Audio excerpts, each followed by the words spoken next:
આજનો આપણો વિષય છે જીવાત્માનું સ્વરૂપ. પરમાત્માએ આ સૃષ્ટિ શેના માટે બનાવી છે હવે બધાને પાકું થઈ ગયું.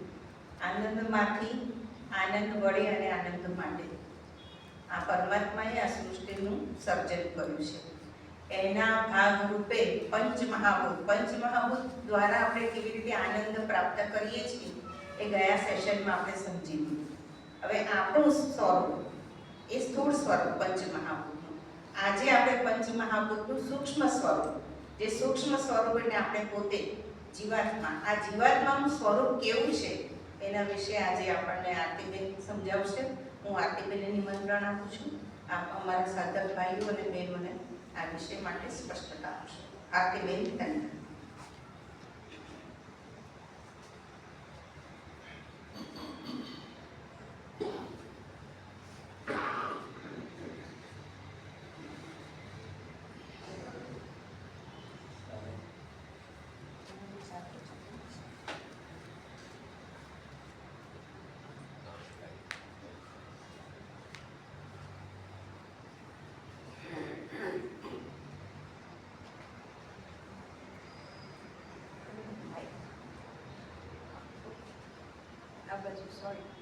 આ બાજુ લઈ ગયો ના વાંધો નહીં, હું લડીશ ને. તો આપણે પરમાત્માનો આવિર્ભાવ, પરમાત્મા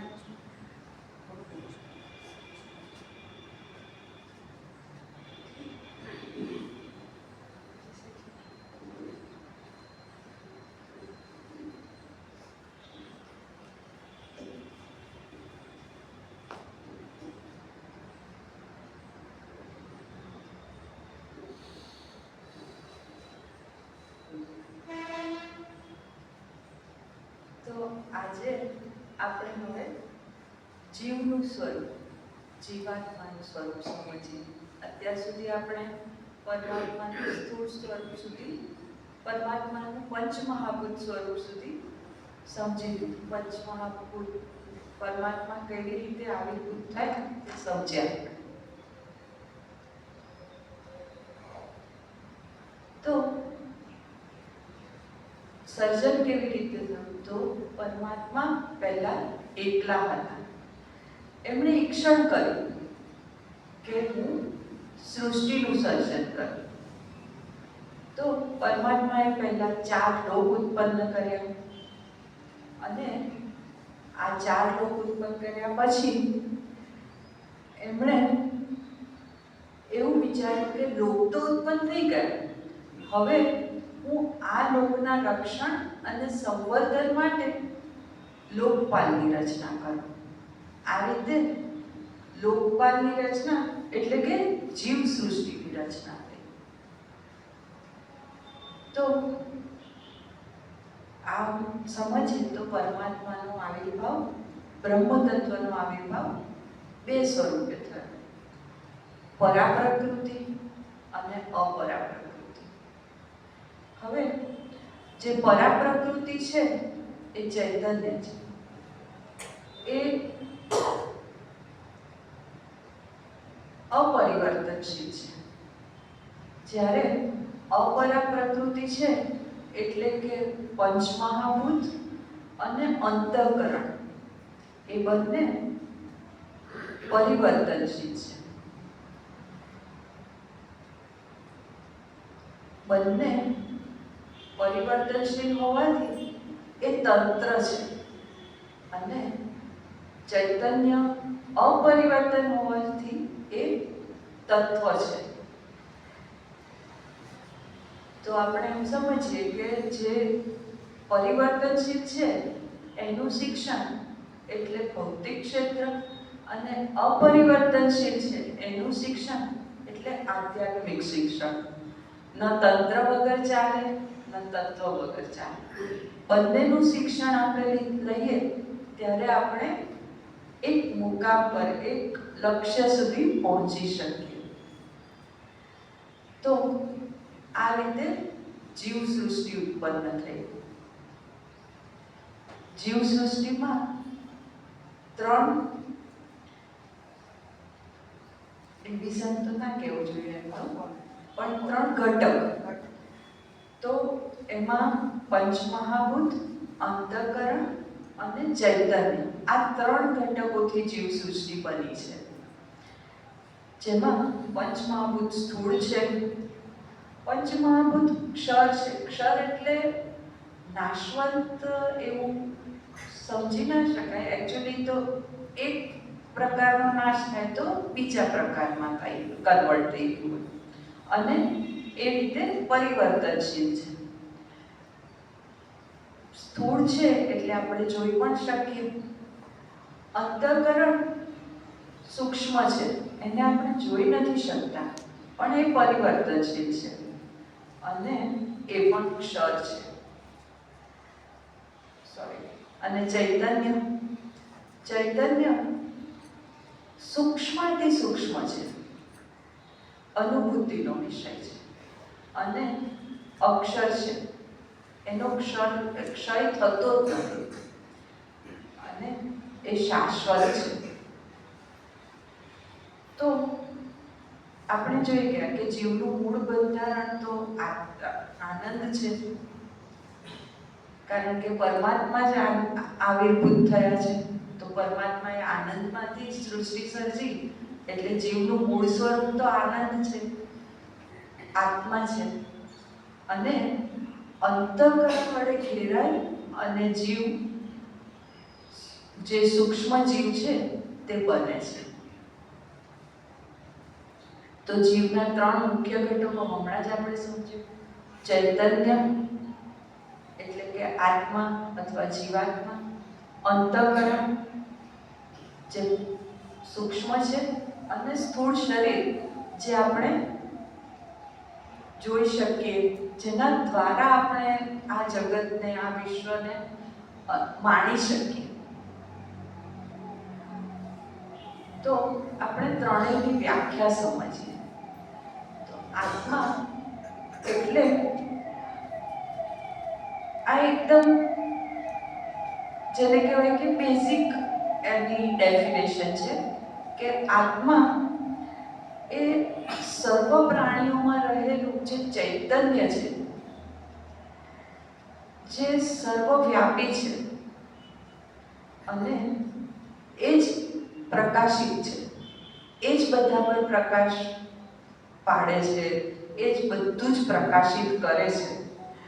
તે આ સર્વ પ્રાણીઓમાં રહેલો એ જે તત્વ છે તે આત્મા. તો પરમાત્માએ જ્યારે સૃષ્ટિનું સર્જન કર્યું, જ્યારે જીવનું સર્જન કર્યું, તો પરમાત્મા એ દેહમાં આત્મા રૂપે આવિર્ભૂત થયા, અને એમણે 5 પ્રાણને કામે લગાડીને આપણું શરીર, આપણું જે સ્થૂળ દેહ છે તેને ચેતના, તેનું સંવર્ધન કરે છે તેનાથી, અને એને સંચાલન કરે છે. તો આપણા શરીરનું સંચાલન પણ પરમાત્મા જ કરે છે. જે સમષ્ટિમાં છે એ પરમાત્મા છે, આપણામાં એ આત્મા રૂપે છે. જેમ સમષ્ટિમાં, હવે પ્રાણને સમજીએ છીએ આપણે, તો જેમ સમષ્ટિમાં સૂર્ય છે, સૂર્ય આપણા માટે શક્તિનો, પ્રકાશનો સ્ત્રોત છે, તેવી જ રીતે જીવની અંદર પ્રાણ છે. પ્રાણ આપણા માટે શક્તિનો સ્ત્રોત છે, આપણા માટે આપણું જે પણ કંઈ પણ થઈ રહ્યું છે ઉજાગર કરવા માટે જરૂરી છે. તો પ્રાણ આપણા શરીરમાં પરમાત્માનું પ્રતિનિધિ છે. અને જ્યારે આપણે સૂઈ જઈએ તો આપણને નિદ્રા દરમિયાન પરમાત્માથી પ્રાણ શક્તિ મેળવીને આપણને આપે છે. નિદ્રા દરમિયાન આપણું શરીર કોઈ કામ કરતું અટકતું નથી. આપણને એમ લાગે કે આપણે સૂઈ ગયા અને સવારે ઉઠ્યા, પણ રાતે સૂઈ ગયા, આપણે ખાઈ પીને સૂતા હતા, તો સવારે આપણે કેમ જવું પડે વોશરૂમ, કે પછી રાતે સૂતા હતા તો પણ આપણે આખી રાતમાં કેમ એકદમ આરામ કરી લીધો અને સવારે એકદમ તાજગી ભર્યા ઉઠ્યા. આ પ્રાણનું કાર્ય છે. તો પ્રાણ એટલે જૈવિક શક્તિ, ચેતના. તો પ્રાણમાં ને આત્મામાં શું ફરક છે? પ્રાણ એટલે વિદ્યુત પ્રવાહ. સમજો કે આ બેટરી છે, તો આ બેટરી જે છે એ આપણો આત્મા છે, અને એ બેટરીથી આખી સર્કિટમાં જે વહે છે એ પ્રાણ છે. એ વિદ્યુત પ્રવાહ જે છે એ પ્રાણ છે. હવે આપણે અંતઃકરણ જોઈએ. આપણે આત્માને સમજ્યા, પ્રાણને સમજ્યા, હવે આત્માને સમજીએ, હવે અંતઃકરણને સમજીએ. પણ આમ જોઈએ તો અંતઃકરણ બહુ ડિટેલ્ડ સબ્જેક્ટ છે ને એના માટે આપણે જુદા 2 ક્લાસીસ લઈશું. અત્યારે તો ખાલી એકદમ બેઝિક ડિટેલિંગ કરીએ કે અંતઃકરણના 4 ઘટકો: મન, બુદ્ધિ, ચિત્ત અને અહંકાર. તો મન એટલે વિચારોનો પ્રવાહ. કન્ટિન્યુઅસ આપણા દિમાગમાં કંઈક ને કંઈક ચાલ્યા જ કરે. અને બુદ્ધિ એટલે નિર્ણય શક્તિ. જેમ કે હું એક ફૂલ જોઉં તો હું એવું મારું દિમાગ કે મને કે આ ગુલાબ છે, બરાબર? પણ એ ગુલાબ છે એવું મારા ચિત્તને ખબર છે, એનામાં એ છબી કોતરાયેલી છે કે આ ફૂલ હોય તો આને ગુલાબ કહેવાય. એટલે ચિત્ત મારી બુદ્ધિને કહે છે કે આ ગુલાબ છે, તો બુદ્ધિ કે નિર્ણય લે છે કે આ ગુલાબ છે. પણ મારો અહંકાર શું કે આ મારું ગુલાબ છે. એ મારું જે આવે છે ને એ અહંકાર. અને સ્થૂળ શરીર, આ દેહ, જે દરેક જીવને પોતાની જરૂર પ્રમાણે મળ્યા જ કરે. જે દેહમાં જે જીવ, એટલે એક ક્લેરિફિકેશન કરી દઉં કે અંતઃકરણ બધા જ જીવમાં છે.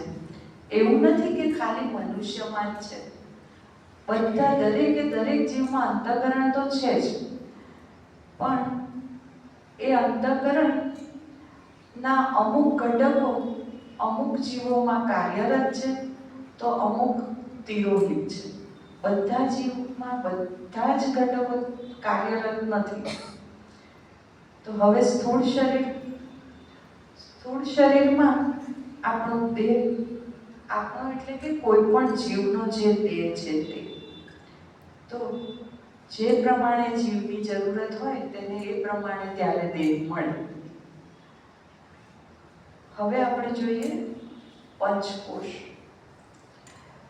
પંચકોશ એટલે આપણા આત્મા પર ચડેલા લેયર્સ. આપણે એને 5 દેખાય છે ને? આપણા શરીરને આપણા 5 ભાગમાં આપણે એને એ લેયર્સને ડિવાઈડ કરી શકીએ. અન્નમય કોષ, પ્રાણમય કોષ, મનોમય કોષ, વિજ્ઞાનમય કોષ અને આનંદમય કોષ. હવે આપણે પહેલા જોઈએ તો અન્નમય કોષ. અન્નમય કોષ એટલે આપણું શરીર. આપણને એમ થાય કે હું તો આરતી છું, હું છોકરી છું, હું હવે ઘરડી દેખાઉં છું. એટલે હું જે છે એ અન્નમય કોષ. પછી પ્રાણમય કોષ એટલે હું બોલું છું, હું ચાલું છું, આ હું જે ક્રિયાઓ કરું છું એ હું મારી સાથે જોડું એ પ્રાણમય કોષ. પછી મને ઠંડી લાગે છે, હું સુખી છું, હું દુઃખી છું, એ જે આપણે સમજીએ એ મનોમય કોષ. વિજ્ઞાનમય કોષ એટલે આપણી બુદ્ધિ દ્વારા આપણે જે પણ નક્કી કરીએ છીએ કંઈ પણ, એ આપણો વિજ્ઞાનમય કોષ. અને આનંદમય કોષ એટલે જ્યારે કંઈ પણ અનુભૂતિ નથી, જ્યારે આપણે એકદમ ગાઢ નિદ્રામાં છીએ તો પણ આપણે આનંદમય કોષથી તો ઢંકાયેલા છીએ જ. તો હવે અન્નમય કોષથી આપણે આપણા આત્માને આપણા દેહ સાથે બાંધીએ છીએ. આપણે કહીએ છીએ કે હું છું. હું નથી એકચ્યુઅલી, હું તો આત્મા છું, પણ હું મારા દેહને થતું કંઈ પણ છે તે મારા આત્મા સાથે જોડી રહી છું.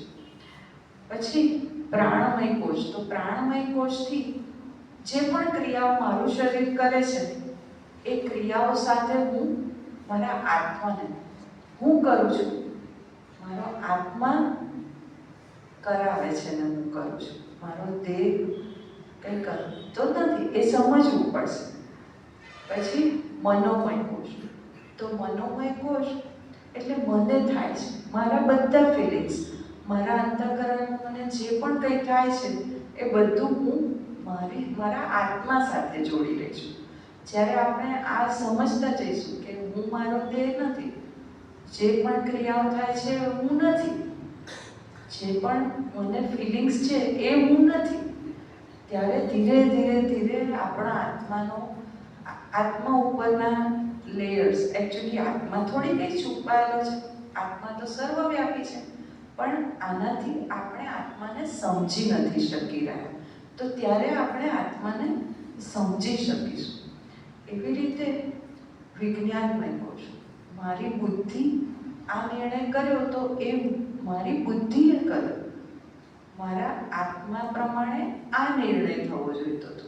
એ જ્યારે મને સમજ આવે કે આત્મા શું કે છે એના પ્રમાણે હું નિર્ણય કરું અને મારી બુદ્ધિ એ પ્રમાણે નિર્ણય કરે, ત્યારે મારો આત્માનો જે એ વિજ્ઞાનમય કોષ છે તે દૂર થાય.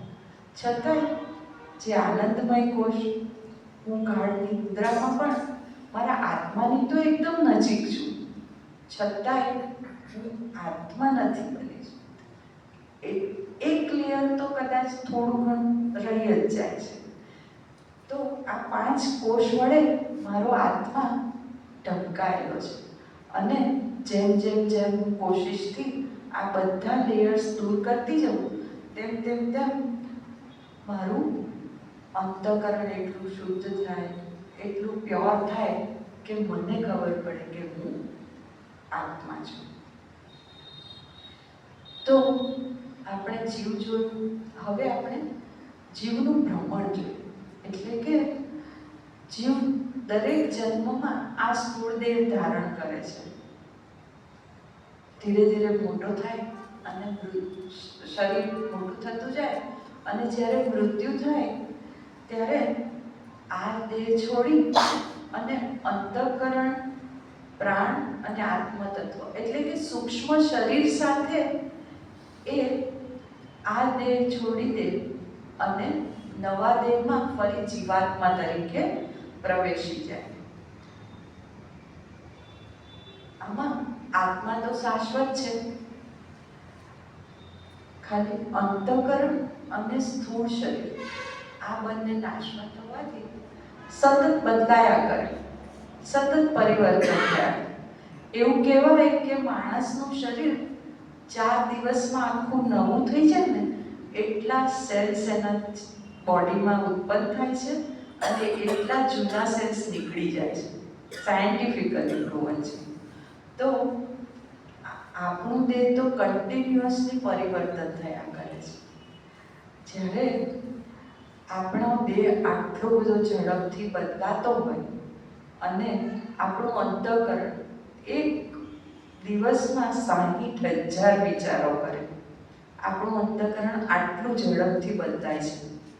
તો દરેકે દરેક જીવનું આ જે પરિવર્તન છે તે સતત છે, પણ છતાંય આત્મા તો આ દેહથી બીજો દેહ, બીજા દેહથી ત્રીજો દેહ, એ તો સતત એક જ સ્થિતિમાં છે. તો આપણું કાર્ય શું? જીવસૃષ્ટિનું કાર્ય શું? તો જીવસૃષ્ટિનું કાર્ય છે કે એ વિશ્વનું આખું જે સૃષ્ટિ છે એનું સંવર્ધન અને રક્ષણ કરે. એના માટે આપણને પરમાત્માએ આ સૃષ્ટિ પર જીવસૃષ્ટિને સર્જિત કર્યા છે. તો જ્યારે ગીતામાં પણ એમ જ કહે છે કે જ્યારે મનુષ્ય દેહ છોડે ત્યારે જેમ જૂના વસ્ત્ર છોડીને નવા વસ્ત્ર આપણે પહેરીએ તેવી જ રીતે એકદમ આ દેહ છોડી અને જે દેહી છે, આત્મા છે, તે નવું શરીર ગ્રહણ કરે છે. અને ત્યારે જે રીતે વાયુ કોઈ સુગંધને લઈ જાય તેવી જ રીતે આપણો આત્મા આપણા સૂક્ષ્મ શરીરને સાથે લઈ અને નવા દેહમાં જીવાત્મા તરીકે પ્રવેશે છે. તો ઉપનિષદમાં પણ એ જ કહે છે કે જેના જેવા કર્મ હશે, જેની જેવી અંત સમયની વાસના હશે, તે જ પ્રમાણે મૃત્યુ પછી મનુષ્ય દેહ ધારણ કરે છે. અને એના જે કર્મ અને વાસના છે તે પ્રમાણે જ એને ઉપરની અથવા નીચેની યોનિ દરેક જીવને મળે છે. આટલી બધી વેરાયટી ઓફ, આમાં તો મેં બહુ થોડા ફોટોઝ લીધા છે, પણ ખૂબ વેરાયટી ઓફ એનિમલ્સ, બર્ડ્સ, ક્રીચર્સ, બધી જાતના પ્લાન્ટ્સ, ટ્રીઝ, હ્યુમન બીંગ, કેટલી બધી વેરાયટી ઓફ જીવ છે. દરેકે દરેક જીવ તો છે જ, બધા જુદા જુદા છે, જુદા જુદા દેખાય છે, જુદા જુદા ભાષે છે, પણ બધામાં આત્મા એક છે અને એ પરમાત્મા છે. તો જીવ સૃષ્ટિમાં મનુષ્ય યોનિ બીજા યોનિઓથી કઈ રીતે જુદી પડે છે? તો મનુષ્ય યોનિમાં વિવેક બુદ્ધિ છે. વિવેક બુદ્ધિ હોવાથી એનું ઉત્તરદાયિત્વ પણ છે, કારણ કે તમે કંઈક ડિસાઈડ કરો છો તો તમે એના માટે જવાબદાર પણ છો. જો તમે જવાબદાર છો તો તમને એનું બંધન પણ થાય. એટલે તમે જે પણ કાર્ય કરો છો એના માટે તમે બંધાયેલા છો. જ્યારે બીજા યોનિઓમાં વિવેક બુદ્ધિ જાગૃત નથી. હવે એ લોકોની જે વિવેક બુદ્ધિ જાગૃત નથી તેના કારણે એ જે પરમાત્મા દ્વારા સોંપાયેલું કાર્ય છે તે કરવા વિવશ છે. એને એ કાર્ય અવશ્યપણે કર્યા જ કરવું પડે છે અને એ પોતાનું જે પ્રારબ્ધ છે તે ભોગવી અને આ દેહથી મુક્ત થાય. તો પરમાત્માએ આખી સૃષ્ટિનું સર્જન કર્યું, એમાં જીવાત્મા ઉત્પન્ન કર્યા.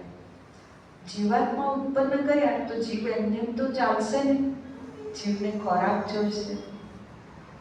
પરમાત્માએ વિચાર્યું કે જ્યારે મનુષ્ય આટલો શ્રેષ્ઠ છે તો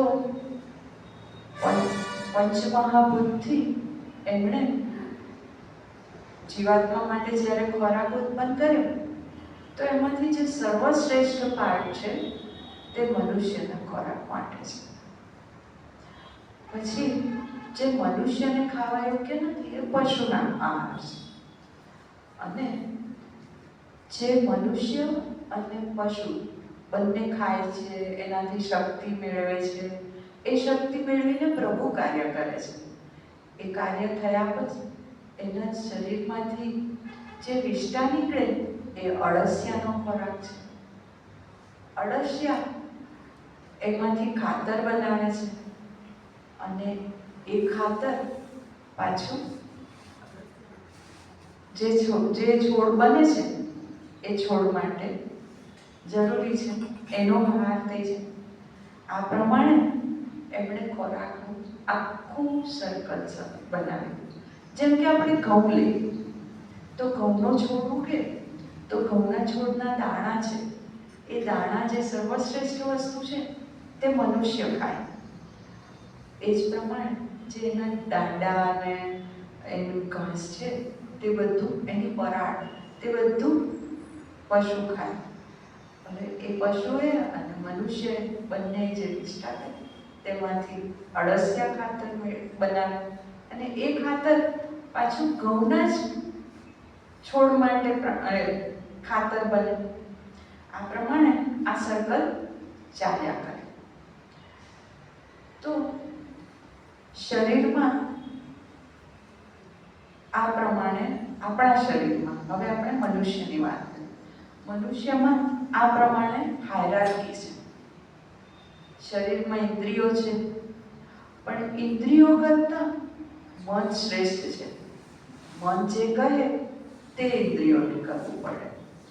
મન કરતાં બુદ્ધિ શ્રેષ્ઠ છે, કારણ કે બુદ્ધિ તો નિર્ણય આપે તો જ મન કાર્ય કરે. બુદ્ધિ કરતાં તેનો સ્વામી જીવાત્મા શ્રેષ્ઠ છે, ઊંચો છે. કેમ કે જીવાત્મા જે કહે એ પ્રમાણે જો બુદ્ધિ કરે તો બુદ્ધિને અથવા મનુષ્યને કોઈ તકલીફ પડે જ નહીં. બધું એકદમ સરળતાથી ચાલે. અને એટલે જ એ સ્વામી છે. જીવાત્મા સ્વામી છે એટલે બધા ઉપર એનો જ અધિકાર છે. આપણી બુદ્ધિ પર, આપણા મન પર, આપણા ઇન્દ્રિયો પર, આપણા દેહ પર, બધા પર સ્વામી તો જીવાત્મા જ છે. પણ એ આ બધાનો સ્વામી હોવા છતાં એ બધાથી ભિન્ન છે. આપણો દેહ છે, હું એમ કહું છું મારું શરીર છે, હું એમ કહું છું મારું મન છે, એમ કહું છું મારી બુદ્ધિ છે. તો આ મારું છે. અગર હું કશું હું એમ કહું કે આ મારું માઇક છે તો માઇકને હું જુદા છીએ.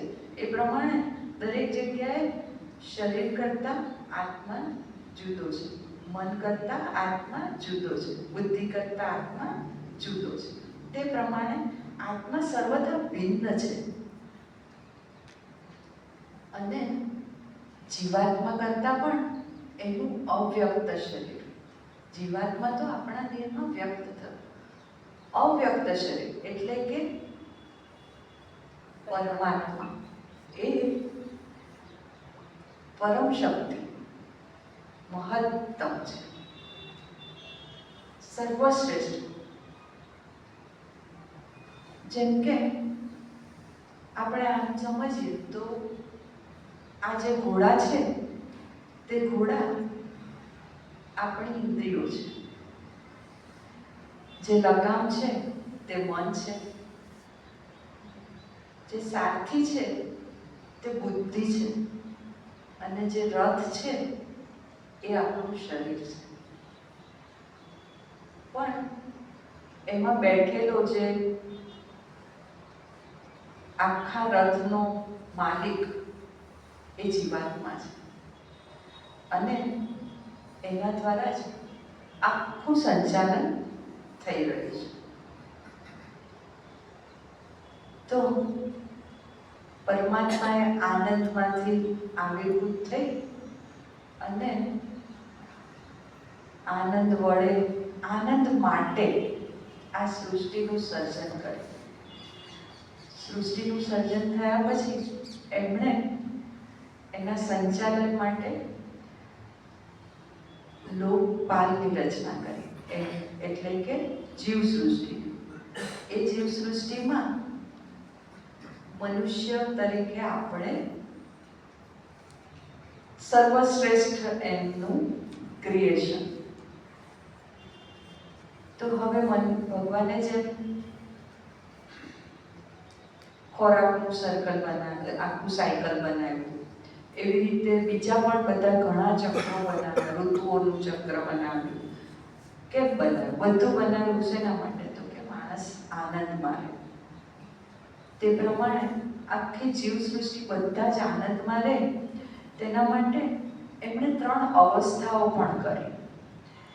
3 અવસ્થા એટલે એમાંથી પહેલી અવસ્થા જાગ્રત અવસ્થા. તો જાગ્રત અવસ્થામાં વ્યક્તિ પોતાની જ્ઞાનેન્દ્રિયોથી જગતની અનુભૂતિ કરે છે, પોતાની કર્મેન્દ્રિયોથી જગતમાં કાર્ય કરે છે, અને જે પણ થાય છે એ અંતઃકરણમાં અનુભવાય છે. અંતઃકરણ કાર્યરત છે ત્યારે આ જગતનું જે પણ બધું છે તે એ સમયે વ્યક્તિ અનુભવે છે, જુએ છે, એમાં ભાગ લે છે, અને એનો ભોગતા છે. એટલે કે એની દરેકે દરેક ક્રિયાઓનું જે પણ ફળ છે તે પણ એ ટાઈમે એ ભોગવે છે. હું કંઈ જોઉં છું, સામે મને કંઈ દેખાય છે તો હું એ જોઉં છું, એ મારું ફળ છે, એ મેં ભોગવ્યું. તો આ જે આખું છે એ જાગ્રત અવસ્થા છે. અને જાગ્રત અવસ્થામાં જીવ આ સ્થૂળ શરીરથી આખું આ વિશ્વ માણે છે. હવે બીજી અવસ્થા, તો બીજી અવસ્થા છે સ્વપ્ન અવસ્થા. સ્વપ્ન અવસ્થામાં આપણી જે ઇન્દ્રિયો છે એ કાર્યરત નથી. આપણી જે કર્મેન્દ્રિય છે બધી સૂઈ ગઈ, આપણે બેડમાં પડી ગયા, એકદમ ઊંઘી ગયા સરસ રીતે. તો એ સમયે આપણી સૂક્ષ્મ ઇન્દ્રિયો તો બધી કાર્યરત છે, સૂક્ષ્મ જ્ઞાનેન્દ્રિયો કાર્યરત છે. આપણને સ્વપ્નમાં આપણે દોડતા હોઈએ, આપણું ફિઝિકલ બોડી નથી દોડી રહ્યું, આપણે સૂઈ રહ્યા છીએ, પણ આપણે દોડીએ તો આપણને સ્વપ્નમાં પણ થાક લાગે, આપણે અનુભૂતિ બધી કરીએ છીએ, પણ એ આપણી સૂક્ષ્મ જ્ઞાનેન્દ્રિયો કરે છે. અને એ સમયે આપણું સૂક્ષ્મ શરીર તો એકદમ કાર્યરત છે, આપણું સ્થૂળ શરીર જ એ સમયે નિષ્ક્રિય છે. તો જીવાત્મા એ સમયે આપણને બધું પ્રકાશિત કરી આપે છે. આપણને જે પણ અનુભૂતિ છે એ બધી થાય છે, પણ આપણે એ સમયે સામે જગતને એવું દેખાય છે કે આપણે નિષ્ક્રિય છીએ. તો એ સમયે આપણે એક્ટિવ તો છીએ જ. સ્વપ્નાવસ્થામાં આપણે ફૂલ્લી એક્ટિવ, આપણે બધું જ કરીએ. આપણે જે વસ્તુઓ આપણે સ્થૂળ દેહે ઘણીવાર જાગ્રત અવસ્થામાં જે નથી પામી શક્યા એ આપણે સ્વપ્નાવસ્થામાં પામીને આનંદ પણ મેળવીએ છીએ, અને ઘણીવાર કશું જવાનું દુઃખ પણ અનુભવીએ છીએ. તો અનુભૂતિ તો આપણે બધી જ કરીએ છીએ સ્વપ્નાવસ્થામાં. હવે એનાથી પછી સુષુપ્ત. તો સુષુપ્ત અવસ્થામાં કોઈ અનુભૂતિ નથી, એકદમ ડીપ સ્લીપ. એ સમયે આપણું અંતઃકરણ પણ નિષ્ક્રિય થઈ જાય છે. આપણું મન, બુદ્ધિ, ચિત્ત બધું જ શાંત થઈ જાય. આગલી બંને અવસ્થામાં બંને એકદમ સક્રિય હતા, અહીંયા એ પણ શાંત થઈ ગયું. સ્થૂળ દેહ તો શાંત છે જ, અંતઃકરણ પણ શાંત થઈ ગયું, અને આ બંને અવસ્થાઓથી પર જતું રહ્યું. એ સમયે આપણે આત્માની એકદમ નજીક હોઈએ છીએ. એ સમયે કોઈ અનુભૂતિ નથી હોતી, આપણને ફક્ત આનંદ થતો હોય છે, કારણ કે આપણે પરમાત્માની નજીક છીએ. એ સમયે આપણે પરમાત્માથી શક્તિ મેળવીએ છીએ, આપણા આત્મામાંથી શક્તિ મળે છે આપણને, અને એ શક્તિ આપણને યાદ રહી જાય છે. સવારે આપણે કહીએ છીએ કે મને બહુ સરસ ઊંઘ આવી, આજે મને એકદમ ફ્રેશ લાગે છે. તો એ ફ્રેશ લાગવાનું જે ફિલિંગ છે એ આપણી જે આનંદની અનુભૂતિ હતી એનું રિફ્લેક્શન છે. એટલે પરમાત્મા આપણને દરરોજ આ શક્તિ આપે જ છે. અને એ આપણે પ્રસન્ન રહીએ એટલા માટે આપે છે. આ બહુ જરૂરી પણ છે. તો આપણને ગાઢ નિદ્રા સુધી રોકે કોણ? ગાઢ નિદ્રા સુધી આપણે પહોંચી તો જઈએ, પણ આપણે કેમ દરરોજ જે સવારે ઉઠીએ તો આપણને એવું નથી લાગતું કે આપણે એકદમ ફ્રેશ છીએ? કેમ કોઈક દિવસ એવું લાગે કે આજે તો સરખી ઊંઘ જ ના થઈ?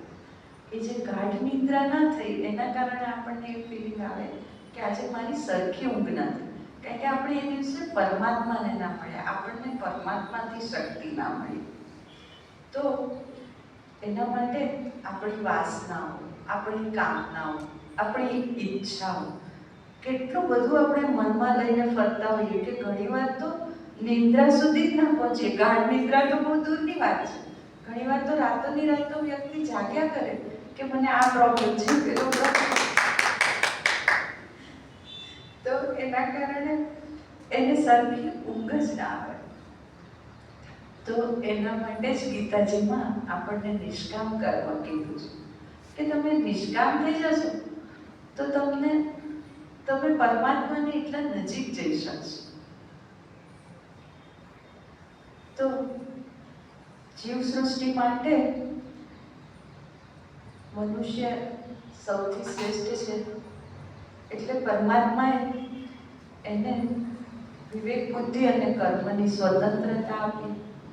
જ્યારે અન્ય જીવો ફક્ત પરમાત્માએ કરેલું કાર્ય કરે અને આખી સૃષ્ટિ, જીવ સૃષ્ટિ, મનુષ્ય સૃષ્ટિ અને પંચમહાભૂત જે છે એ બધું જ ઓટો મોડ પર ચાલે. એવું નથી કે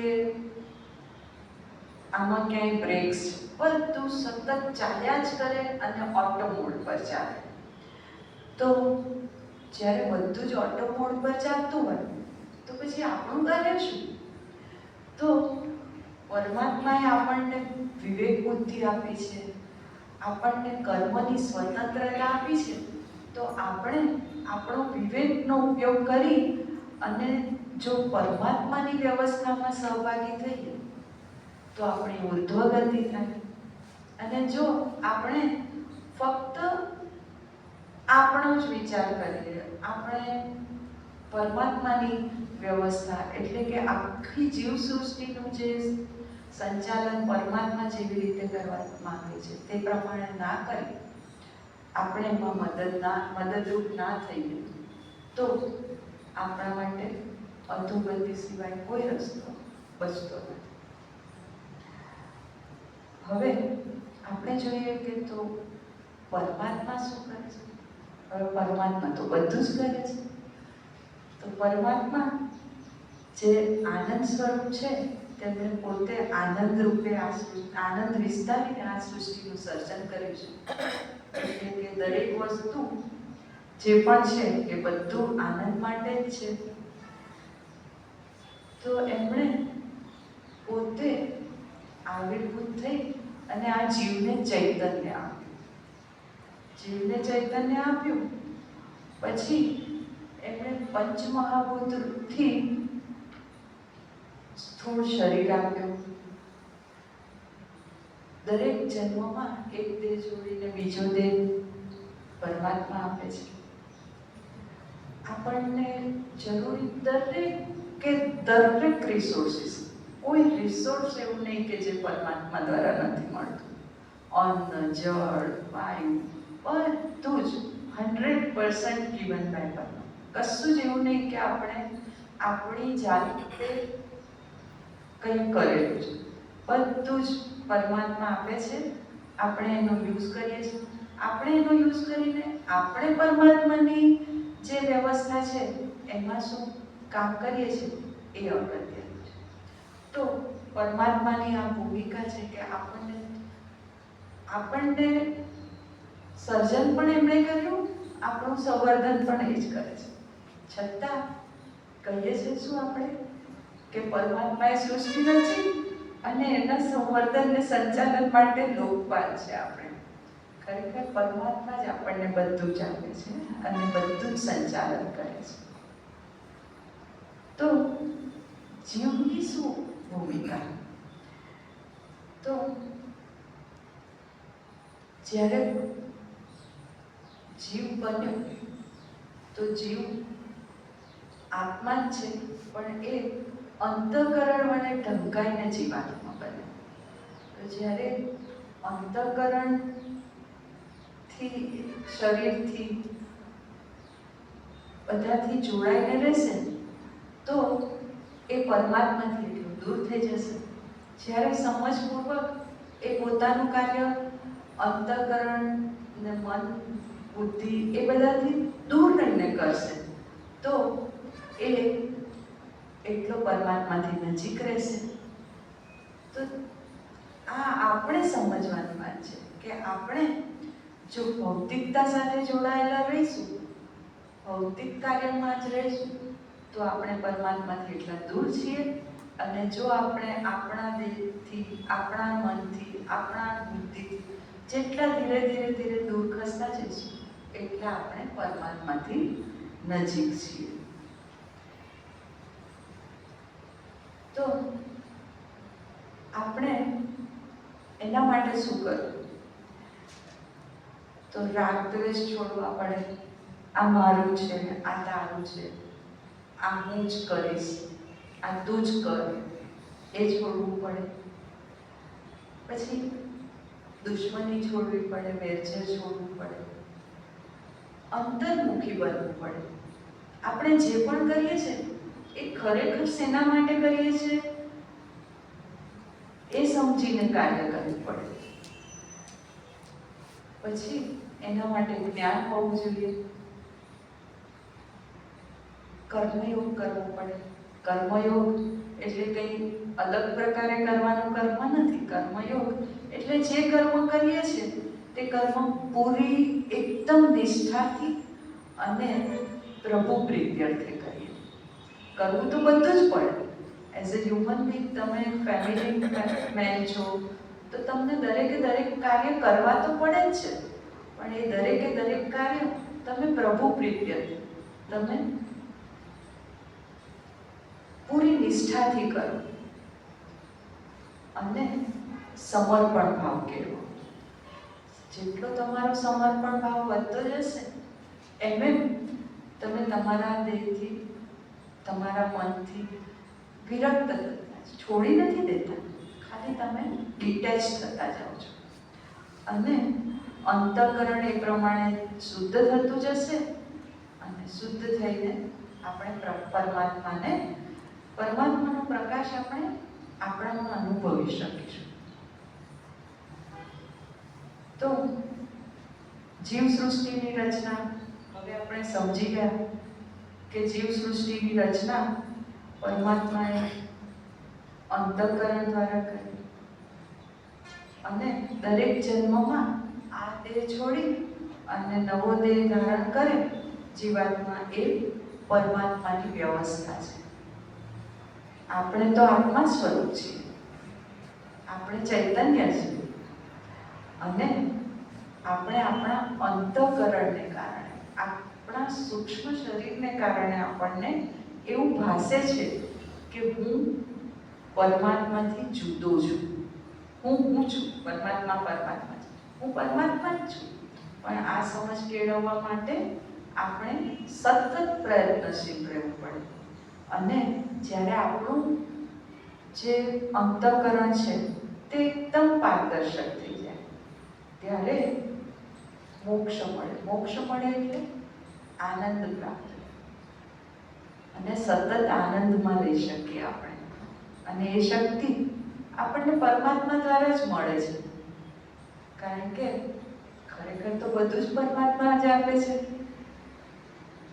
તો આપણે એવી પ્રાર્થના કરીએ કે આપણે બધા જ આ જન્મે જ અહીંયા જ મોક્ષ પામી લઈએ, અહીંયા જ આનંદ સ્વરૂપ થઈ.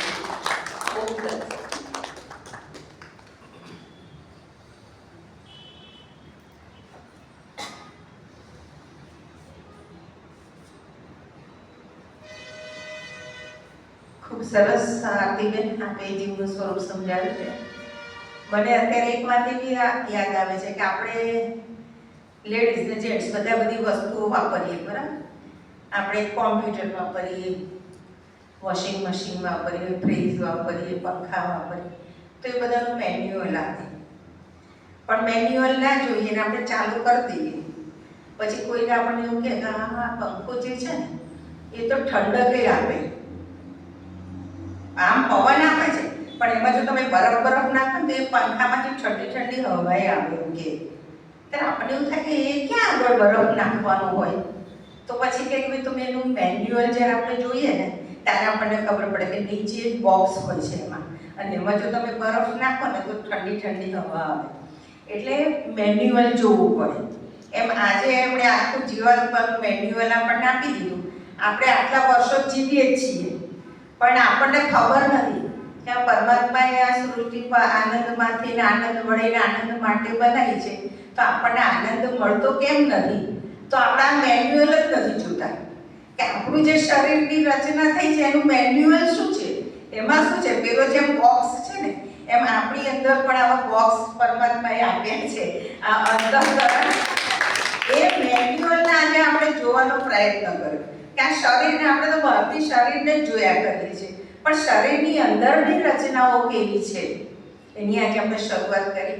અને આ જો આપણે માઇન્યુટલી ઓબ્ઝર્વેશન કરીએ, માઇન્યુટલી એને સમજવાનો પ્રયત્ન કરીએ, તો ચોક્કસ પરમાત્માની જે વ્યવસ્થા છે, પરમાત્માની જે ઈચ્છા છે કે આપણે આનંદ સુધી પહોંચી શકીએ, તો આજે આપણી શરૂઆત છે.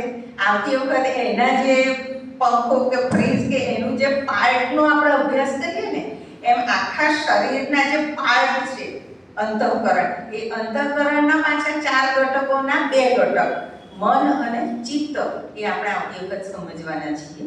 તો બધા જ હાજર રહેશો એવી મારી વિનંતી છે. હવે આ વિષયમાં પણ કોઈને પ્રશ્ન હોય તો આપ પૂછી શકો છો. हमारा मनुष्य छोड़कर जो भी जीव है, जैसे कुत्ता है, बिल्ली, उनका अंतकरण का कौन सा भाग होता है? First question. सेकंड, उसको यदि योनि चेंज करना है तो आपने बोला ऑटो मोड पे चलता है, ठीक है, तो वो निष्काम काम करते हैं. तो उनको यदि मनुष्य बनना हो या फिर कहीं दूसरे उतारना हो परमात्मा को, वो कौन से कैटेगरी में, कौन से पैरामीटर में वो उतर जाएंगे या फिर ऊपर चढ़ेंगे? वो तो निष्काम कर्म कर रहे हैं, उसको तो कुछ मालूम नहीं है, वो तो सिर्फ अपने जीवन को जीने के लिए कर रहे हैं. तो फिर वो कैसे अपने आप को अपलिफ्ट करेगा? आपने तो देखा ही होगा कि कोई कुत्ता होता है,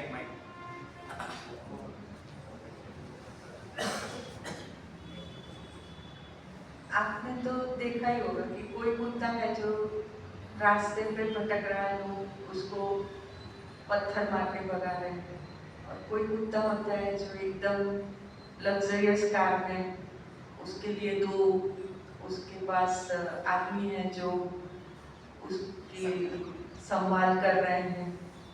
और तो मतलब वो अपना प्रारब्ध जो भी लिखा क्या है वो भोग रहा है. उसका ऐसा मतलब आप जो बोलते हैं कि वो क्या करेगा कि वो दूसरे जन्म में नया जन्म उसका मनुष्य का हो कि कोई और हो, पर वो तो सृष्टि ऑटो मोड पे चल रही है. वो जो कर रहा है वो निष्काम नहीं कर रहा है, उसको वो कर्म करने हैं, एलोटेड. ऐसा जरूरी नहीं है कि वो अगले जन्मों में मनुष्य ही बने या वो फिर कुत्ता ही बने, पर वो उसको जो उसके पास्ट कर्म थे वो भुगत रहा है, सिर्फ भुगत रहा है. उसका खुद का डिसीजन इसमें है ही. सिर्फ मनुष्य ही एक ऐसा है कि जो खुद डिसाइड करता है कि मैं ये कर्म करूं तो मैं मनुष्य रहूं, या मैं उसके मनुष्य में भी अच्छे से अच्छा बनूं. बाकी किसी में भी बाकी सब कुछ ऑटो मोड पे चल रहा है. तो जो वो कर्म कर रहा है वो निष्काम नहीं कर रहा है, वो कर्म उसको अलॉटेड है, उसको वो ही कर्म कर रहा है. तो फिर मनुष्य जो पशु योनि में आ जाएगा तो उसकी तादाद बढ़ जाएगी, तो वो बैलेंस कैसे रहेगा?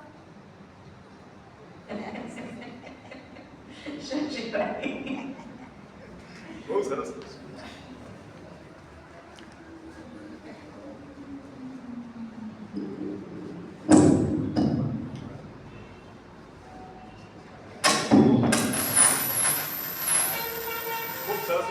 Sure. Do I have feedback? ચાલશે, મારો અવાજ મોટો છે તો વાંધો નહીં આવે. હેલો. हाँ, आपने बहुत अच्छा प्रश्न पूछा. इसके लिए हमें परमात्मा की पूरी व्यवस्था समझनी होगी. जैसे हमारे यहाँ कॉर्पोरेट हाउस है, कॉर्पोरेट कंपनी, मल्टीनेशनल कंपनी है, वैसे परमात्मा की मल्टी प्लेनेट कंपनी है. बराबर? तो मल्टी प्लेनेट कंपनी बाद में देखते हैं, पहले मल्टीनेशनल कंपनी में क्या होता है. तो मल्टीनेशनल कंपनी का चेयरमैन क्या करता है, उससे हमको परमात्मा की पूरी सिस्टम समझ में आ जाएगी. बराबर? मल्टीनेशनल कंपनी का चेयरमैन कोई प्रोडक्शन में जाता है, प्रोडक्शन हाउस में, वो मार्केटिंग में जाता है, कस्टमर के यहाँ अभी टाटा की हम कार लेते हैं तो टाटा का चेयरमैन हमको मिलने के आता है कि भैया आप मेरी कार लो. कौन कौन मार्केटिंग में कौन आता है हमारे पास, उसके एम्प्लॉइज आते हैं. बराबर? लेकिन पूरी कंपनी की जिम्मेदारी चेयरमैन की है. अगर चेयरमैन गलत आ गया कंपनी डूब गई, अगर चेयरमैन सही आ गया कंपनी चली आगे बढ़ी. और कई बार तो चेयरमैन को बाहर निकलने के बाद वापिस आना पड़ा क्योंकि उसको लगा कि ये कंपनी डूब जाएगी, मैं जिंदा हूं तब तो एटलीस्ट कंपनी को संभालूं. वैसे ये परमात्मा की मल्टी प्लेनेट कंपनी. परमात्मा सबसे बड़े मैनेजर है और ये जो कंपनी वाले लोग हैं, कॉर्पोरेट हाउस वाले, वो परमात्मा में से ही सीखते हैं. ये जो मैनेजमेंट की पूरी टेक्निक आई, तो मैनेजमेंट में है क्या, जो लोग मैनेजमेंट जानते हैं, डेलीगेट एंड कंट्रोल.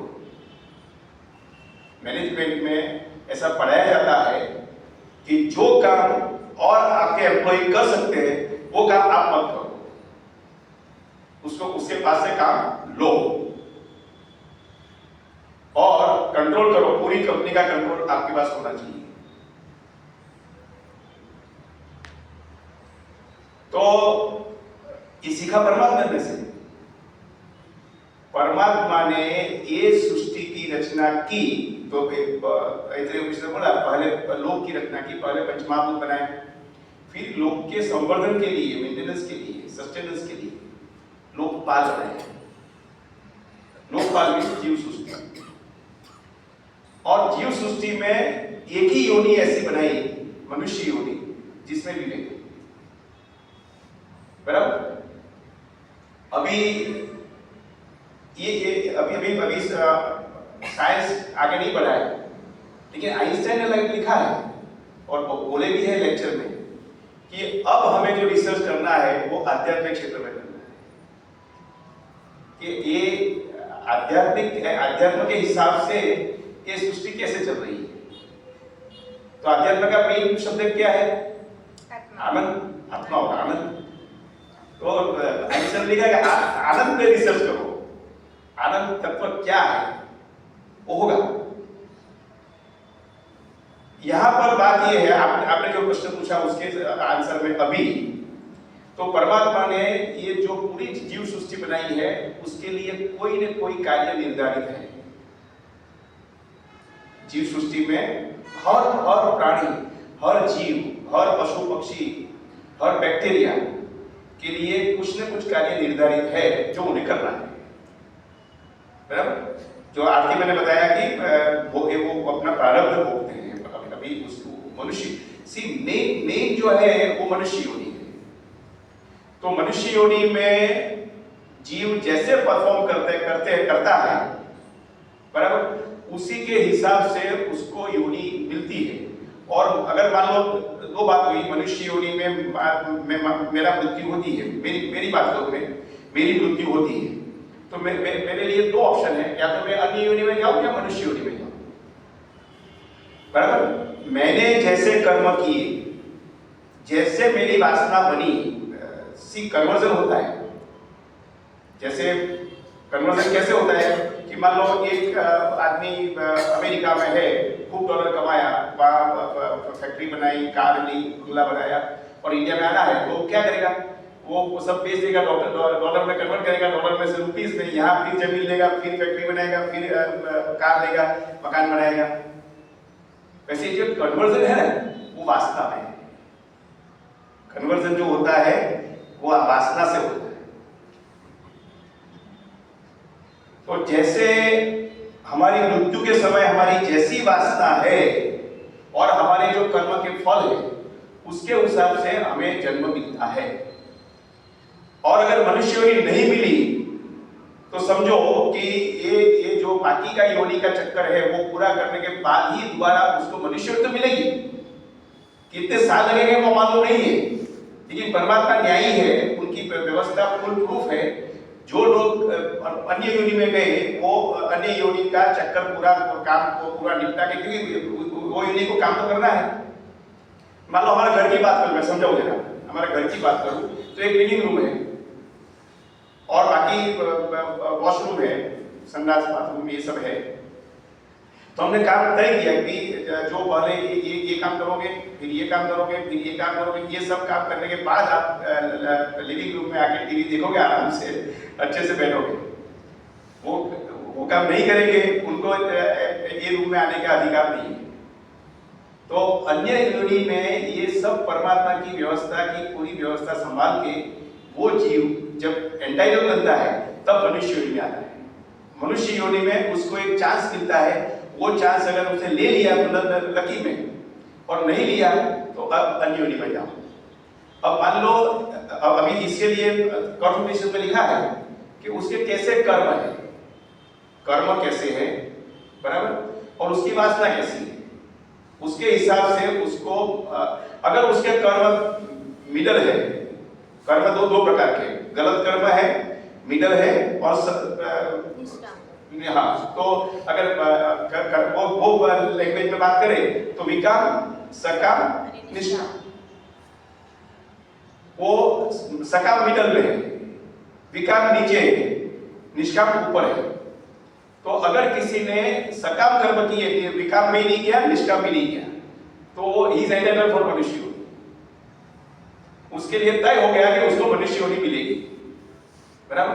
अब सकामता का लेवल है, सकाम भी कैसा है, जैसे सकाम विकामता के लेवल है, ऐसा आदमी है जिसने बहुत क्रूर आदमी है, बहुत लोग को मार दिया, बहुत लोग को परेशान कर दिया, तो वो निष्कामता का लोएस्ट लेवल है। और अभी विकामता का, और कुछ गलत किया, चोरी की, टैक्स की चोरी की, पैसा टैक्स की चोरी की, वो भी विकाम कर रहा है। तो वो अब सकाम लेवल पे जो जिसकी डेथ हुई उसको मनुष्य योनि मिलने वाली है, बराबर। और निष्काम कर्म में भी जिसकी लेवल अल्टीमेट 100% शुद्धि नहीं हुई अंतःकरण की, उसके लिए भी मनुष्य योनि है, सकाम और निष्काम लोग। विकाम लोग के लिए तो पशु योनि निश्चित है। तो जो सकाम लोग हैं उसमें से सकामता कितनी है और निष्कामता कितनी है, मीन सकामता में वो कितना क्लियर है। सकामता का कॉन्ट्रैक्ट है कि मैं 100 रुपया लूंगा, 100 रुपये का काम दूंगा, उससे ज्यादा कुछ नहीं होगा। तो उसमें जो लेवल है उसमें और निष्काम, किसी के लिए 100% सकाम करना, किसी 100% निष्काम करना, it is not that easy. और उसका डिमार्केशन भी इतना क्लियर नहीं है कि वो आदमी समझ के करे, उतना स्पिरिचुअल नॉलेज अभी समाज में नहीं है, तो वो रहेगा। तो उसके हिसाब से उसको मनुष्य योनि में, आप देखो स्लम में भी जन्म मिलता है और पूरा जीवन वो पशु अवस्था में जीता है। मनुष्य योनि में भी पशु अवस्था में लोग जीते हैं।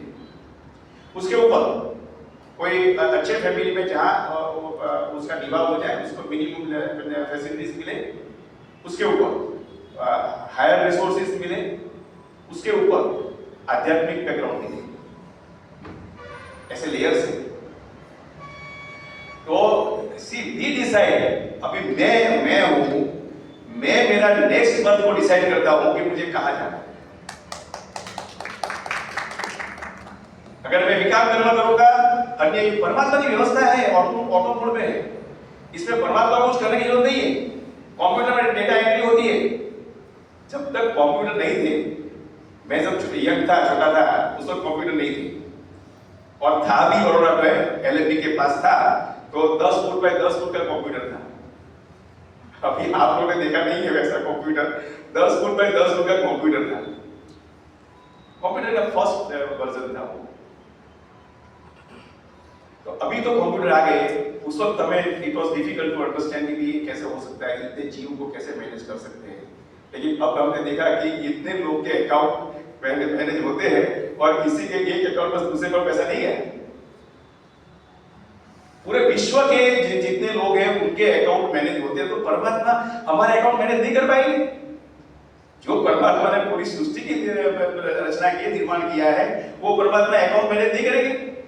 और ऑटो मोड में हम लोग पैसा निकालते हैं, फटाफट मैसेज आ जाता है कि आपने अकाउंट में से 10,000 रुपए निकाला। किसी को चेक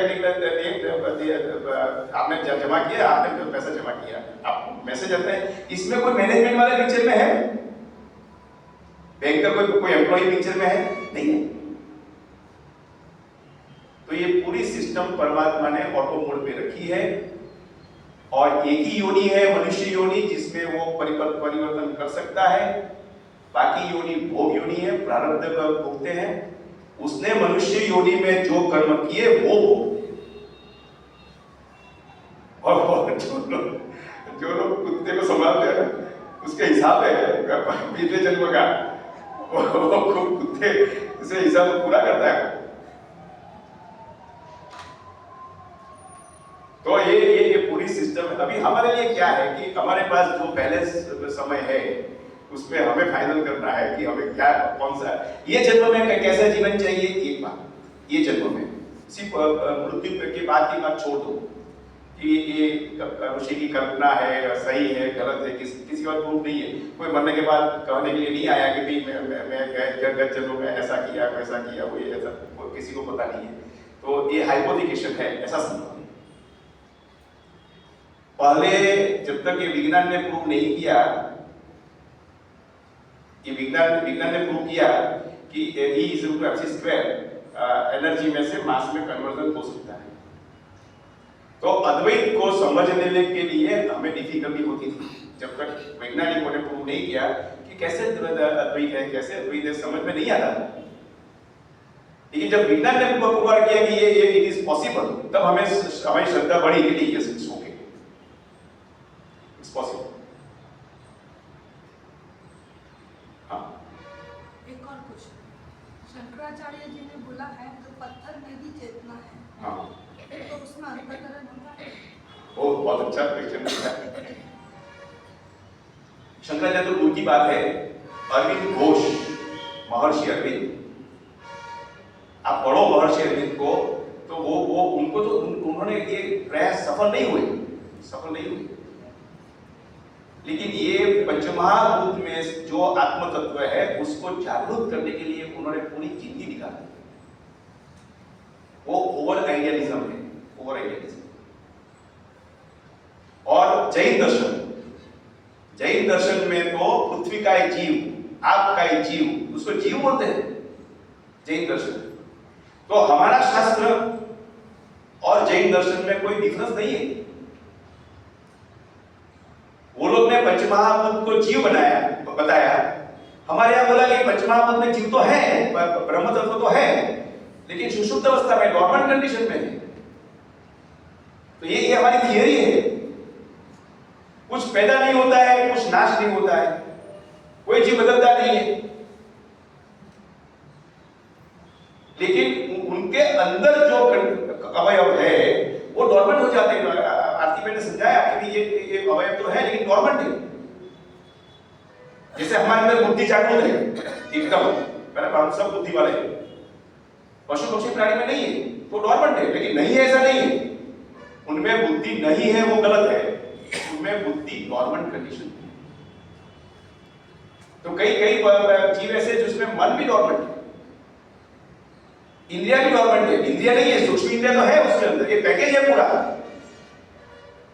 तभी तो ये जो कठ उपनिषद की थियरी है वो चलेगी, नहीं तो वरना नहीं चलेगी थियरी कि ये जीव, कठ उपनिषद में स्पष्ट लिखा है कि जो जीव के जैसे कर्म है, जैसी वासना है, उसके हिसाब से नए जन्म में अन्य योनि में कोई भी एक योनि में वो जीव उसको जीवन मिलता है। तो आज मान लो मैंने बहुत गलत काम किए और मुझे मच्छर की योनि मिली, पर कैसे मिलेगी? जब तक वो अगर मेरा नहीं है, अंतःकरण नहीं है, तो मच्छर में कैसे बनूंगा?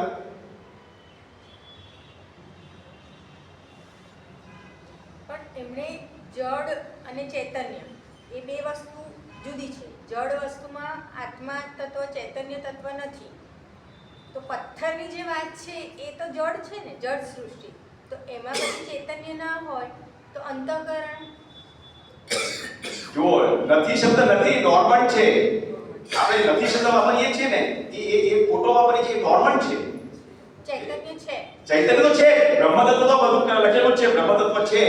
પણ આજે આપણે એ સ્પષ્ટ કરીએ છીએ, હવે પ્રશ્ન પૂછ્યો તો સ્પષ્ટતા થઈ કે એ જળ તત્વ પૃથ્વી તત્વમાં જેમ બ્રહ્મતત્વ છે એ તો નક્કી છે, એ તો આપણે વારંવાર કહી ગયા છીએ, એમાં બી બ્રહ્મતત્વ છે, પણ અંતઃકરણ પણ ડોર્મન્ટ કન્ડિશનમાં છે. तो वो एक्टिव कैसे हो जाएगा? नहीं होगा ना, कभी भी नहीं होगा, मतलब पर हमेशा उसका जब वक्त आएगा तब इसके लिए लाखों वर्ष चाहिए. वही डिफरेंस है, जैसे मनुष्य योनि और अन्य योनि में जैसे डिफरेंस है, अब अन्य योनि में और पंचमहाभूत में डिफरेंस है. यही तो अरविंद घोष का एक्सपेरिमेंट था. अरविंद घोष का जो प्रयास है वो जबरदस्त है.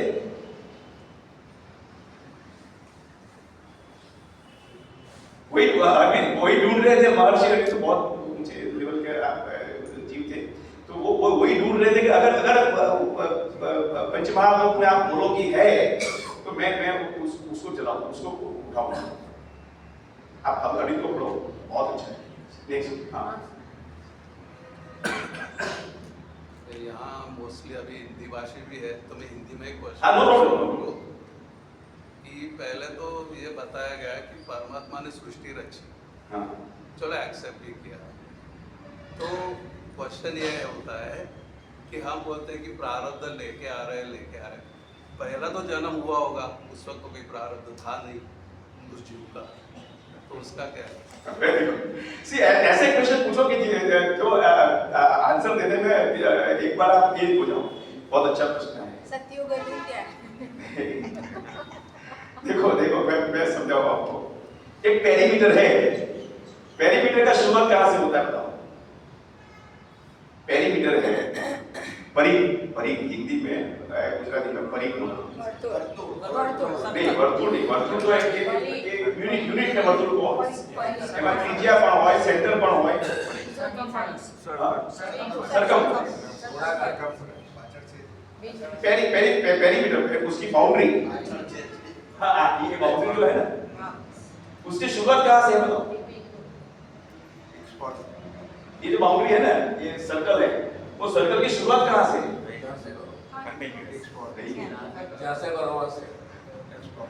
तो ये परमात्मा भी इटर्नल है, शाश्वत है. वो परमात्मा के दो स्वरूप है, व्यक्त अव्यक्त, दोनों स्वरूप शाश्वत है. आप समझो, शुरू ये तो हमको समझाने के लिए लिखते हैं ऋषि कि परमात्मा अकेले थे. परमात्मा अकेले कहीं कभी भी नहीं थे. ख्याल है? देखो ये भी लिखा है कि जब ब्रह्मा की रात्रि होती है, उस वक्त सृष्टि होती है, सूक्ष्म में होती है, और परमात्मा उसी वक्त ब्रह्मा की रात्रि के दरमियान नए विश्व की रचना करते हैं. जितना लंबा ब्रह्मा का दिन है, उतनी लंबी ब्रह्मा की रात्रि है. वो पूरी रात्रि के दरमियान परमात्मा नई सृष्टि की बदलते हैं. सृष्टि नहीं है ऐसा नहीं, सृष्टि तो है. ये मकान है, ये मकान को तोड़ के नया बनाते हैं. मकान नहीं था ऐसा नहीं है, कोई जीव नहीं था वैसा नहीं है, वो जीव तो थे. कारण स्वरूप से वो परमात्मा के अंदर थे, नए नहीं बनाए कोई चीज. तो सर परमात्मा की डेफिनेशन क्या? वही तो मतलब ये सब उसके अंदर नहीं क्लियर है, एकदम क्लियर है. और देखो जितने भी शास्त्र है, जैन शास्त्र लो, बौद्ध लो, ये लो, बोलो, जितने भी शास्त्र आपको लेना हो लो, सब में एक ही बात है, कंट्रोवर्सी कहीं नहीं। ये कंट्रोवर्सी डेवलप की गई है हमको उल्लू बनाने के लिए। People want to run business, लेकिन संपूर्ण जीवन में हमको बिजनेस नहीं करना है। We don't want to run business here, बाकी लोगों को करने दो। We want to give clarifications.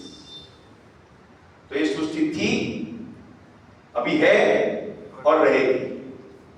उसको भूत वर्तमान भविष्य नहीं है, ये परमात्मा है। એનો પાછો શબ્દ છે ને, આદિ અનાદિ અનંત. अनंत, यस, શરૂઆત પણ નહીં, અંત પણ નહીં. नो अंतर ना, સર્વસમત, સર્વત્ર અને સર્વજ્ઞ. सर्वव्यापक, सर्वत्र, सर्वज्ञ। दूसरा क्वेश्चन हाँ हाँ बोलो, मैं धड़क बोलो। कि ये पूरा जो सिस्टम आज बताया, जो व्यवस्था का, इसमें अहंकार का उसका उतना इम्पोर्टेंस नहीं दिया। एक्चुअली अहंकार तो मेन है। हाँ। तो वो तो छोटा बच्चा भी होता है ना, तो उसको चॉकलेट दे या दूसरा कुछ दे तो वो चॉकलेट पसंद, मतलब अहंकार सूक्ष्म लेवल पर भी होता है, तो उसका ज्यादा इसमें इन्वॉल्व नहीं किया गया। नहीं, आरती बहन ने बताया कि अंतःकरण की जो 4 कंपोनेंट है वो डिटेल में जाएंगे, इसलिए यहाँ उनके पास लिमिटेड वक्त था। हाँ, यहाँ ओवरव्यू पिक्चर, आज का जो समय है वो ओवरव्यू पिक्चर का है, ताकि आप लोग अंतःकरण को समझ सके। जब तक पूरा पिक्चर नहीं मिलेगा, मेरा हाथी का एग्जाम्पल आपको मालूम है, किसी को हाथी का लेग बताया, किसी को सूंड बताई, किसी को कान बताया, तो उससे क्लियर नहीं होगा। लेकिन ओवरव्यू पूरा हाथी अगर देख दिया तो हाँ ये हाथी बराबर है, वरना कोई पग समझ के चलेगा, कोई ये सुगड़ा समझ के चलेगा, नहीं चलेगा। तो यहाँ जो कोशिश की है आरती बहन ने, वो जीव का ओवरव्यू पिक्चर, और उसके हर कंपोनेंट पे हम डिटेल में जाएंगे, हर कंपोनेंट में। तो इसके बाद प्राण, तो प्राण पे एक लेक्चर होगा। उसके बाद अंतःकरण के 4 कंपोनेंट है, उसके दो लेक्चर होंगे। शरीर को हम नहीं इसलिए ले रहे हैं कि डॉक्टर लोग शरीर को जानते हैं, जो अंदर जो सिस्टम है हमारा जो रुद्राभिषेक तंत्र है, श्वसन तंत्र है, उत्सव तंत्र है, ये सब पूरी व्यवस्था है स्थूल शरीर की, वो तो भौतिक क्षेत्र में आता है। तो वो हमने नहीं किया अध्यात्म क्षेत्र में, लेकिन वो भी एक परमात्मा की व्यवस्था है। डॉक्टर लोग सबसे ज्यादा अध्यात्म में आते हैं डॉक्टर लोग, क्यों? उनको मालूम है कि परमात्मा की कितनी जबरदस्त अरेंजमेंट है, ये शरीर के अंदर कितना कॉम्प्लेक्सिटी और कितनी परफेक्ट ऑटो सिस्टम है। હા સર, हाँ। આ લક્ષ 84 જે યોનિઓનું કોન્સેપ્ટ છે, તો આપણે વિકાસ કર્મ કરીએ તો આપણને નીચલી યોનિ મળે, તો શું એના કર્મો પ્રમાણે 84 લાખ કરવું પડે? કોઈ ઓછા વિકાસ કર્મ કર્યા હોય તો ઓછી યોનિમાંથી પછી મનુષ્યમાં આવે? બહુ સરસ વાત કરી। જેવી વાત મેં આગળ કરી ને, સકામ નિષ્કામની વાત કરી કે એને સ્લમમાં મળે અને અહીંયા મળે, ત્યાં મળે, અને કોઈ સૂચિનામ શ્રીમદાન કે યોગ પ્રશ્નો બી જાય કે હાયર લેવલની વાત થઈ કે એને પવિત્ર શ્રીમંત અથવા જ્ઞાની બ્રાહ્મણની ત્યાં જન્મ મળે। આ સકામ અને નિષ્કામની વાત થઈ। હવે સકામ અને વિકામ બી હોય, તો વિકામતા પ્રમાણે લક્ષ 84 ને બધામાં ભટકવાનું નહીં, બધા જીવમાં જવાનું નહીં, એનો જે હિસાબ હોય ન્યાય છે આખો। હું જેટલું ગુનો કરું એટલી સજા મળે, એનાથી વધારે સજા કેટલી મળે? અને યુગે યુગે બદલાતું હોય છે। કશું સતયુગ હતો ત્યારે મનુષ્ય આટલા બધા નહોતા, અત્યારે તો આખી દુનિયામાં 700 કરોડ ઉપર મનુષ્યો થઈ ગયા, બરાબર? તો એ સતયુગમાં એટલી પબ્લિક નહોતી, તો એ યુગે યુગે બદલાય છે કે ભાઈ આનો નિયમ ક્યાંય કલયુગમાં વધારે વિકામ કર્યા હોય તો પણ ચાલો મનુષ્ય બનાવી હોય, એવું છે? सर, एक और क्वेश्चन है, ये जो पहले दिन से ही ये 84 लाख योनि था कि वो धीरे धीरे बढ़ता गया? बहुत अच्छे प्रश्न है। कुछ बड़ा नहीं है, कुछ कम भी हुआ है। एक योनि में बढ़ता है, दूसरी योनि में कम होता है। वो बात सही है। कई योनि ऐसी है जो एक्सटिंक्ट हो गई। डायनासोर, एक जमाने में डायनासोर था, वो तो योनि है, बराबर? कोई योनि में बड़े कम कर, वो तो देखो हमारे शहर में जेल है, जेल ये सेंट्रल जेल है, बराबर? उसमें कैदी बढ़ते हैं कम होते हैं, तो मनुष्य तो वही होते हैं। मनुष्य जो है, मनुष्य योनि में जो 800 करोड़ है, वडोदरा में 15 लाख है, तो 15 लाख में 5000 की जितने भी लोग कैदी है वो कैदी है, लेकिन वो ओवरऑल मनुष्य योनि में तो वही रहा, वो कैदी में से अच्छा आदमी निकल के आ गया, अच्छा आदमी कैदी में चला गया। तो जो टोटल है, टोटल जीव है वो इंफिनिटी है, ये समझ लो। इंफिनिटी में कुछ ऐड करो सब्ट्रैक्ट करो कोई फर्क नहीं पड़ेगा, वो इंफिनिटी रहता है। तो टोटल जीव जितने भी है वो इंफिनिटी में है। अब वो तो सूक्ष्म स्वरूप से आप सब एक ही है, कुत्ता और हमारा मेरे बीच में कोई डिफरेंस नहीं है। वो तो वो आदमी ने गलत काम किया मनुष्य योनि में, इसलिए वो कुत्ता बना। तो कुत्ते में और मेरे में कोई डिफरेंस नहीं है। तो मनुष्य योनि में बढ़ सकते हैं, अन्य योनि में मनुष्य अच्छे कर्म करेंगे, और योनि वाले सी अभी क्या है और योनि वाले हमारे से आगे हैं, समझे? और योनि वाले उनके प्रारब्ध एक चुका के हिसाब चुका के मनुष्य योनि में आ जाते हैं, और मनुष्य योनि वाले वापिस जाते हैं। सर तो ऐसा यस एग्जैक्टली, ये आज समझा। सर ये कह सकते हैं कि ये दुनिया हिसाब की है। हाँ 100% अकाउंटेबल, 100% every जीव इज अकाउंटेबल। ये जो लोग बोलते हैं ना कुछ नहीं वो हिसाब चुकाएंगे अपना, उनको मालूम नहीं है वो क्या बोल रहे हैं कि कंप्लीट अकाउंटेबिलिटी है, कंप्लीट अकाउंटेबिलिटी। और अकाउंटेंट दूर नहीं है, अकाउंटेबिलिटी विदिन है, दूर तो छोड़ो बात, मेरे अंदर अकाउंटेबिलिटी है। मेरा आत्मा बोलता है शशि भाई गलत किया, आई स्टिल रिमेंबर मैंने जो भी गलती की आई बोलता हूँ कि इतनी गलती की मैंने नहीं, आई रिग्रेट फॉर। हाँ આપણે પથ્થરમાં એવું કહી શકાય કે સત છે પણ ચિત્ત એ exactly you have given the answer, जो मुझे बोला था आपने बता दिया। यस और आ ચિત્તની વાત કરીએ તો અંતઃકરણનો ભાગ થઈ જાય। હાસ તો જેને જીવનમાં ધારણ ચિત્ત અને ચૈતન્ય, ચિત્ત અને ચિત્ત બે જુદું છે, બે મિક્સ ના કરશો। ચિત્ત અને ચિત્ત, ચૈતન્ય અને અંતઃકરણનો એક ભાગ। તો પછી પથ્થરની જે અંદર ચૈતન્ય છે એ એક્ટિવ નથી એટલો જ પ્રશ્ન આવ્યો। હા તો નોર્મલ છે। બરાબર। હવે મારો બીજો પ્રશ્ન છે, હા બોલો। જીવાત્મા જે છે એ મનુષ્યમાં વિવેક ધારણ કરે છે, જે કૂતરામાં નથી કરતો, કૂતરા બીજા યોનિમાં નથી કરતો, મનુષ્યથી ભિન્ન યોનિ। અન્ય યોનિ આપણે બે જ વાત બે જ છે, મનુષ્ય યોનિ અને અન્ય યોનિ, બીજી વાત જ નથી। હોઈ શકે આપણને ખબર નથી। ના છે શાસ્ત્રમાં જે લખ્યું, હું જે વાત કરું શાસ્ત્રની વાત કરું, ભાઈ અંગત કોઈ વાત નથી, હું જેટલું સમજો છું એટલી વાત કરું છું। તો પરમાત્માની વ્યવસ્થા અનુસાર એટલે પરમાત્માની વ્યવસ્થામાં જો સહભાગી થાય તો ઉર્ધ્વગતિ પામે, સહભાગી ન થાય તો અધોગતિ પામે। તો ઉર્ધ્વગતિ પણ નહીં ને અધોગતિ પણ નહીં, લોકો ઇન્ટ્રોસ્પેક્શન છે કરું એ પણ આપણે સમજી ગયા કે તમે સેન્ટ્રલ પોઈન્ટ પર છો, બેલેન્સ છો તો મનુષ્ય યોનિમાં આવો છો। બેલેન્સ કર્મો બેલેન્સ છે તો મનુષ્ય યોનિમાં આવે છે, કર્મો નેગેટિવ જાય છે તો આમાં જાય છે, પોઝિટિવ જાય છે તો મનુષ્ય યોનિમાં હાયર પોઝિશન મળે છે। This is clarified. नेक्स्ट हाँ बोलो मनीष भाई बोलो। ये जो भी हम सीख रहे हैं अभी, जो भी हमें बताया जा रहा है, इन चीजों को हम अपने जीवन में कैसे इम्प्लीमेंट करके अपने जीवन को बेहतर कैसे बना सकते हैं, वो हमारा प्रयत्न होना चाहिए। यस बराबर है। उसके लिए हमको क्या करना चाहिए, हम पूरी हम जो इस चीज की अभी चर्चा कर रहे हैं, बहुत सी चीजों की चर्चा कर रहे हैं, तो क्लैरिफिकेशन के लिए ठीक है, लेकिन हम अपने जीवन को कैसे अच्छा बना सकते हैं वो हमें प्रयत्न करना चाहिए कि कैसे हम अपने जीवन में ये इम्प्लीमेंट करके और अपने जीवन को अच्छा से अच्छा बना सकते हैं।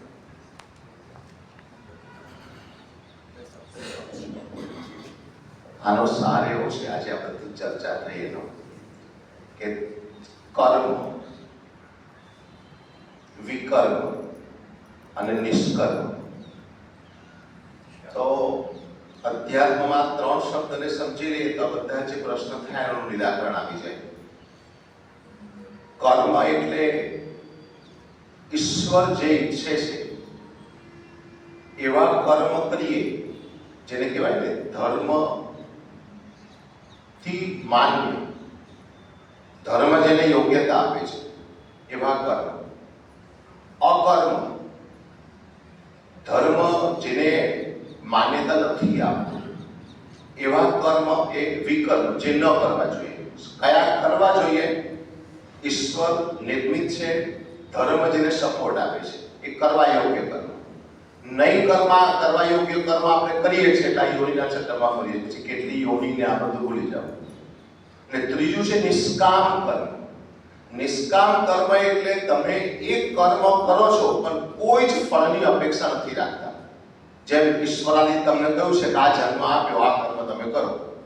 એ કર્મ નિષ્કામ ભાવે કોઈ ફળની અપેક્ષા વગર તો તમારી ઉપર ગતિ થશે ને થશે જ. એટલે જ્યારે આપણે આ યોનિની વાત કરીએ છીએ કે આટલી યોનિને આદિમાં એવું કહેવાય છે કે આપણા કર્મ જે છે, સારા કર્મ અને ખરાબ કર્મ, એટલે કર્મ અને અકર્મ, એમાં જો પ્રમાણ કર્મ સારા હોય એવું વધારે હોય તો મનુષ્ય યોનિ મળે છે.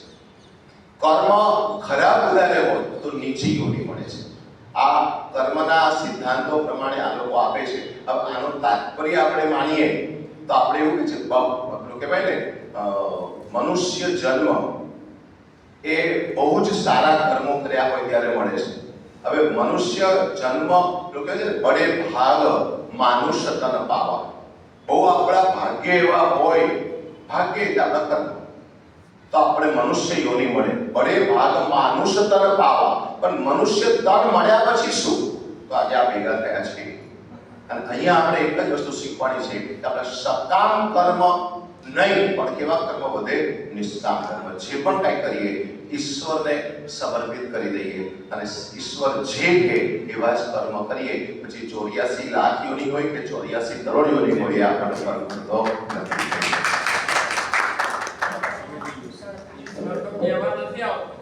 ઈશ્વર તો કહેવા નથી આવતો, પણ આપણો અંતરાત્મા વેરી ગુડ. એબ્સોલ્યુટલી આપણો બધાનો અંતરાત્મા બોલે છે. કોઈ એવું નહીં કહી શકે કે મારો અંતરાત્મા બોલતો નથી. અને જેને જેને ખોટું કર્યું ને એના અંતરાત્માએ કહ્યું છે. અંતરાત્મા કહે જ છે આપણને. ટકો થાય છે જ. ખૂબ સરસ ચર્ચા થઈ. છેલ્લે આપણે પ્રાર્થના કરી છૂટા પડીશું. સર્વે ભવન્તુ સુખિનઃ, સર્વે સંતુ નિરામયા.